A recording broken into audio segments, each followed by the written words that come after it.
What's the real legal difference between, say, a private car service and a public bus? Or even your local coffee shop's Wi-Fi versus a huge internet provider? Well, you might be surprised to learn that the answer, or at least a big piece of it, comes from this super old court case. We're talking over 100 years ago, and it all started with one guy and his two trucks. All right, so let's get into it. Our story starts back in the Philippines with a guy named Tan Piaco. He's just an entrepreneur, right? Trying to make a living with a couple of trucks. But believe it or not, this small-time operation ends up sparking a legal fight that goes all the way to the Supreme Court. Okay, so our first section, a trucker on trial, the case of U.S. versus Tan Piaco. Now, this whole thing kicked off in the province of Leh, and on the surface, it looks like a pretty minor dispute. But what came out of it? Wow. It ended up defining a huge business principle that, believe it or not, we're all still living by today. So who exactly was Tan Piaco? Well, the facts are pretty simple. He had two trucks, and yeah, he used them to carry passengers and freight around on public roads. But, and this is the key detail, the whole shebang right here, he didn't just pick up anyone. He worked on a job-by-job basis. Every single time, he'd draw up a special contract. And the most important part, he could say no. He wasn't like a taxi you could just flag down. He was a private business, picking his jobs. So, of course, someone files a complaint. They accuse him of running an illegal public utility because he didn't have the right license. The local court heard the case and, well, they sided against him, found him guilty, slapped him with a P100 fine. But Tan Piaco? He wasn't having it. He decided to fight back, appealing the decision, and that's how his case started its fast track right up to the Supreme Court. All right, Section 2, the core legal question. This is really what it's all about. Was he a private business or a public utility? The entire case, from that first complaint to the final Supreme Court ruling, it all boiled down to this one single question. So was this just a private operation, free to make its own deals with whoever it wanted? Or had it crossed a line and become a public utility, which means it's subject to all sorts of government rules and regulations? The answer here wasn't just about Tan Piaco's fine. No way. It was about drawing a line in the sand that would affect how businesses operate for a long, long time. And there were two totally different ways of looking at this. On one hand, you had the lower court. Their thinking was pretty straightforward. Hey, he's using public roads, he's serving people, so his business must be public. Simple.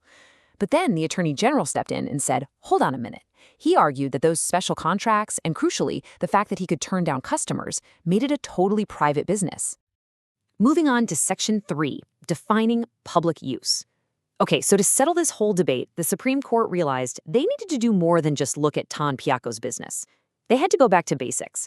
They had to create a clear, critical test to define what for public use actually legally means. And here it is. The court's entire decision pretty much hinged on this one simple but really powerful idea. Let me read it. The true criterion is whether the public may enjoy it by right or only by permission. Wow, that became the bedrock of everything. It's not about who is using the service. It's about who has the right to use it. Think about it. Is the door open to you because the law says it has to be, or do you have to ask for permission to come in? So to put it another way, public use isn't just about serving a few random people. It's about being open to, well, the indefinite public. It can't be confined to just a privileged few who get special permission. It has to be for everybody. So let's break down what this really means in the real world. If you're a true public utility, you can't just pick and choose who you serve. You are legally compelled to serve anyone who walks through that door. It's a legal duty. It is absolutely not optional. And here's another really smart distinction the court made. They said, look, just because a business is helpful to the community, it serves the public interest, that does not automatically make it a public utility. These are two totally different things. A popular local restaurant is in the public interest, right? But that doesn't mean it's a public utility. Okay, Section 4, the Supreme Court's ruling. This is the big finale. The court has its test, right versus permission. Now they're ready to lay down the law and decide the fate of Tan Piaco and his little trucking business. So after looking at all the facts and applying that brand new legal test they just created, the court was finally ready to give its judgment. And the verdict? Clear as day. Tan Piaco's business was not a public utility. Why? Because he used those special individual contracts. because the public didn't have a right to his trucks. They could only use them with his permission. And that, according to the court's own test, made him a private business owner. And just like that, everything changed for him. His conviction? Overturned. That fine? Gone. The whole complaint? Dismissed. Tanpiaco was completely cleared. In the end, the highest court in the land said he was exactly what he claimed to be. Just a guy with 2 trucks making private deals. So let's get to our final section, the lasting principle. Why does this old case still matter? I mean, a trucker from 1920 wins a court case. Big deal, right? Well, actually, yeah, it is a big deal because the simple idea that came out of it is maybe more important today than it's ever been. What the court left us with is this really clear 4-step way of thinking. First, you look at how the business actually works. Then, you apply that key test. Is the service available by right or only by permission?